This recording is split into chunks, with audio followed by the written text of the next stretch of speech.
प्यारे विद्यार्थियों, मैं डॉक्टर ज्योत्सना स्वर्णकार, सहायक आचार्य हिंदी, राजकीय महाविद्यालय रावतभाटा, आप सभी का स्वागत करती हूँ।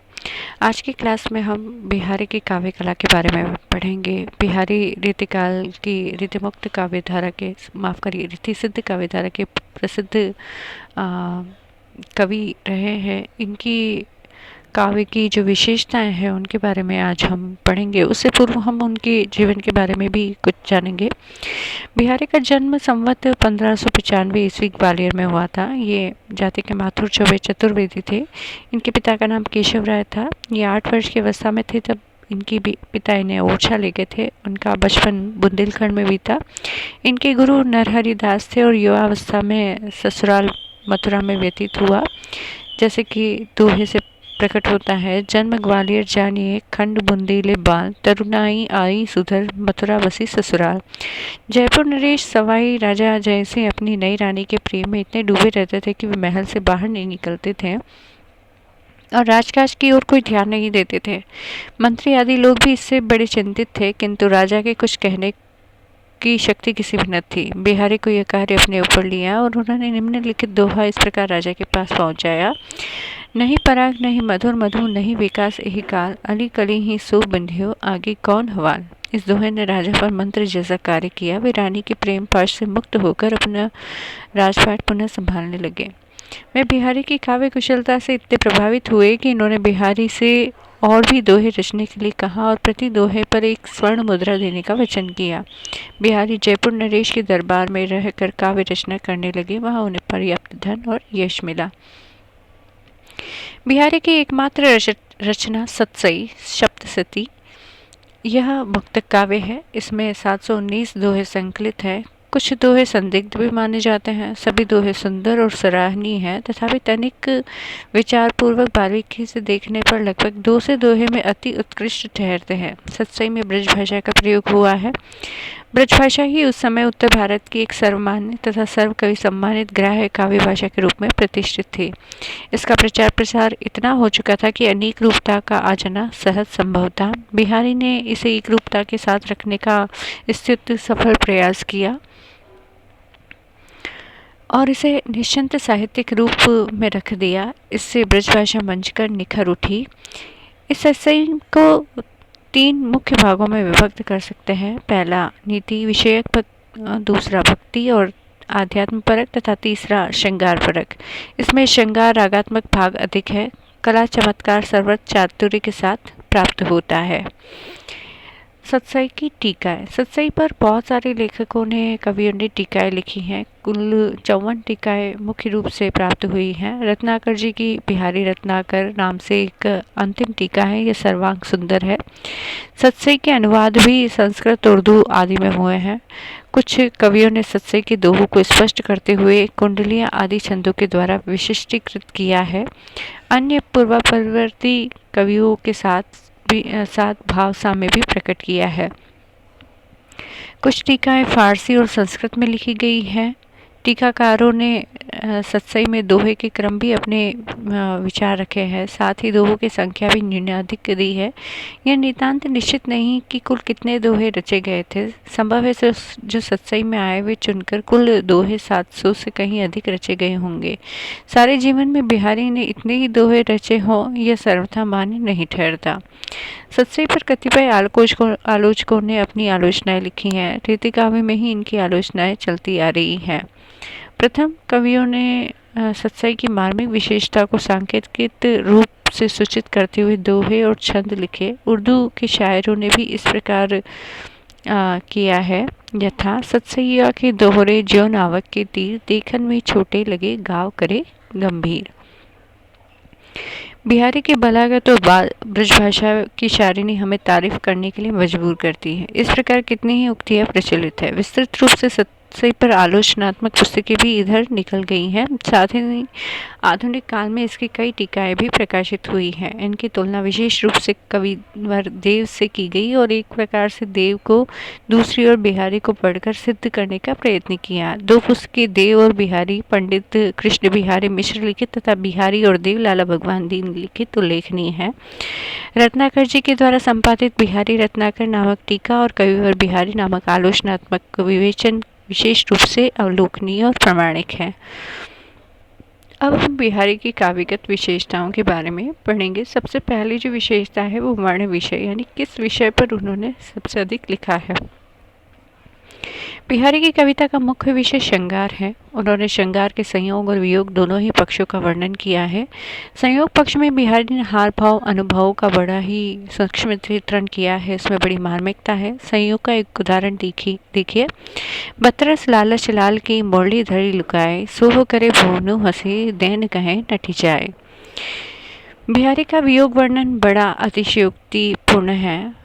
यही कारण है कि उसमें स्वाभाविकता नहीं है। विरह में व्याकुल नायिका की दुर्बलता का चित्रण करते हुए उसे घड़ी के पेंडुलम जैसा दिखाया है। इत आवत चली जात, उत चली छह सातक हाथ, चढ़ी हिंडोरी सी रहे लगी उसासन साथ। यानी नायिका विरह के कारण इतनी कृशगात्री हो चुकी है कि सांस लेने पर ही उसे वो 6-7 हाथ आगे पीछे हो जाती है। तो ये अतिशयोक्तिपूर्ण वर्णन है बिहारी का। सूफी कवियों की ऊहात्मक पद्धति का भी बिहारी पर पर्याप्त प्रभाव पड़ा है। वियोग की आग से नायिका का शरीर इतना गर्म है कि उस पर डाला गया गुलाब जल बीच में ही सूख जाता है। ओंधाई सीसी सुलखी बिरखी बिरह वथा बिलसात, बीच ही सूखी गुलाब गो छीटियो छुयो न गात। तो इस तरह से हम देख सकते हैं कि बिहारी का जो विरह वर्णन है, श्रृंगार का जो एक भाग है, वो काफ़ी अतिशयोक्तिपूर्ण है। अगला जो उनके दोहों का विषय है वो है भक्ति भावना। बिहारी मूलतः श्रृंगारी कवि हैं। उनकी भक्ति भावना राधा कृष्ण के प्रति है और वह जहाँ की तहाँ प्रकट हुई है। सत्सई के आरंभ में मंगलाचरण का ये दोहा राधा के प्रति उनकी भक्ति भाव का भी परिचायक है। मेरी भाव बाधा हरो राधा नागरी सोई, जा तन की जाई परे श्याम हरि दुति हुई। बिहारी ने नीति और ज्ञान के दोहे भी लिखे हैं, किंतु उनकी संख्या बहुत थोड़ी है। धन संग्रह के संबंध में उनका एक दोहा हम देख सकते हैं। मति न नीति गलित यह, जो धन धरिए जोर, खाए खर्चे जो बचे तो जोरिए करोड़। अगला है प्रकृति चित्रण। प्रकृति चित्रण में बिहारी किसी से भी पीछे नहीं रहे। 6 ऋतुओं का उन्होंने बड़ा ही सुंदर वर्णन किया है। ग्रीष्म ऋतु का हम एक उदाहरण देख सकते हैं। कहलाने एकत पसे अहि मयूर मृगबाग, जगत तपोवन सो कियो दारिक दीरक दाग निधाग।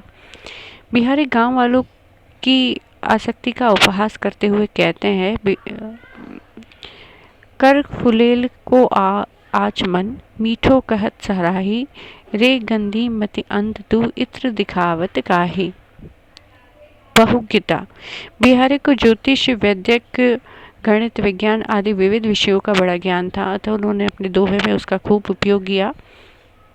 गणित संबंधी तथ्य से परिपूर्ण ये दोहा हम देख सकते हैं। कहत सब बेंदी दिए, आंक 10 गुण होतु, तिये लीलार बेंदी दिए, अनगिनत पढ़त उदोतु। अब है भाषा के बारे में हम बात करते हैं। बिहारी की भाषा साहित्यिक ब्रज भाषा है। इसमें सूर की चलती ब्रज भाषा का विकसित रूप मिलता है। पूर्वी हिंदी, बुंदेलखंडी, उर्दू, फारसी आदि के शब्द भी उसमें आए हैं, किंतु वे लटते नहीं हैं। बिहारी का शब्द चयन बड़ा सुंदर और सार्थक है। शब्दों का प्रयोग भावों के अनुकूल ही हुआ है और उनमें एक भी शब्द भर्ती का प्रतीत नहीं होता। बिहारी ने अपनी भाषा में कहीं कहीं मुहावरों का भी सुंदर प्रयोग किया है, जैसे मुँह चढ़ेऊ रहो फरियो, पीठी कच भारू, रहे गिरे परे, राखिबो तौ हियर पर हारू। शैली के बारे में हम बात करते हैं। बिहारी ने मुख्य रूप से 3 प्रकार की शैली अपनाई है। पहली माधुर्यपूर्ण वंजना प्रधान शैली वियोग के दोहे में, प्रसाद गुण से युक्त सरस शैली भक्ति और नीति के दोहे में, और चमत्कारपूर्ण शैली दर्शन, ज्योतिष, गणित आदि के विषय दोहे में उन्होंने अपनाई है। रस के बारे में अगर हम बात करें तो उन्होंने शांत, हास्य, करुण आदि रसों का भी उनके काव्य में उदाहरण मिलते हैं, किंतु मुख्य रूप से श्रृंगार रस का ही प्रयोग किया है। छंद की अगर अपन बात करें तो छंद उनके उत्कृष्ट नमूने हैं। दोहे जैसे छोटे छंद में भी कई सारे भाव भर देना बिहारी जैसे कवि का ही काम हो सकता है। अब हम अलंकार की बात करते हैं। अलंकारों की कारीगरी दिखाने में बिहारी बड़े ही पटु हैं। उन्होंने प्रत्येक दोहे में कोई न कोई अलंकार अवश्य लिया है। किसी किसी दोहे में तो एक साथ कई कई अलंकारों को स्थान मिला है। अतिशयोक्ति, अन्योक्ति, सांगरूपक बिहारी के विशेष रूप सबसे प्रिय अलंकार है। अन्योक्ति का एक उदाहरण देख सकते हैं। स्वार्थ सुकृत ने श्रम वृथा, देखो विहंग विचारी, बाज पराए पानी परी, तू पच्चिन न मारी। दूसरा एक और दोहा हम देख सकते हैं अलंकार की दृष्टि से। मेरी भव बाधा परो राधा नागरी सोई, जा तन की जाई परे श्याम हरित तुति होई। अंत में हम साहित्य में स्थान देखेंगे बिहारी का। किसी कवि का यश उसके द्वारा रचित ग्रंथों के परिमाण पर नहीं, गुण पर निर्भर होता है। बिहारी के साथ भी यही है। अकेले सतसई ग्रंथ ने उन्हें हिंदी साहित्य में अमर कर दिया। श्रृंगार रस के ग्रंथों में बिहारी सतसई के समान ख्याति किसी को नहीं मिली। इस ग्रंथ की अनेक टीकाएं हुई हैं और अनेक कवियों ने इसके दोहे के आधार बनाकर कवित्त, छप्पय, सवय आदि छंदों की रचना की है। बिहारी सतसई आज भी रसिक जनों का काव्य हार बन चुकी है। कल्पना की समाहार शक्ति और भाषा की समाज शक्ति के कारण सतसई के दोहे गागर में सागर भर जाने की उक्ति चरितार्थ करते हैं। उनके विषय में ठीक कहा गया है। सतसैया के दोहरे जो नावक के तीर, देखन में छोटे लगे घाव करे गंभीर। अपने काव्य गुणों के कारण ही बिहारी महाकाव्य की रचना न करने पर भी महाकवियों की श्रेणी में गिने जाते हैं। उनके संबंध में स्वर्गीय राधा कृष्ण जी की यह संपत्ति बड़ी सार्थक है। यदि सूर हैं, तुलसी ससी और उडुगन केशव दास हैं, तो बिहारी उस पीयूष वर्षी मेघ के समान है जिसके उदय होते ही सबका प्रकाश आच्छन्न हो जाता है। तो उम्मीद है आपको बिहारी से संबंधित ये जो हमने पढ़ा है उनकी काव्यगत विशेषता आपको समझ में आई होगी। धन्यवाद।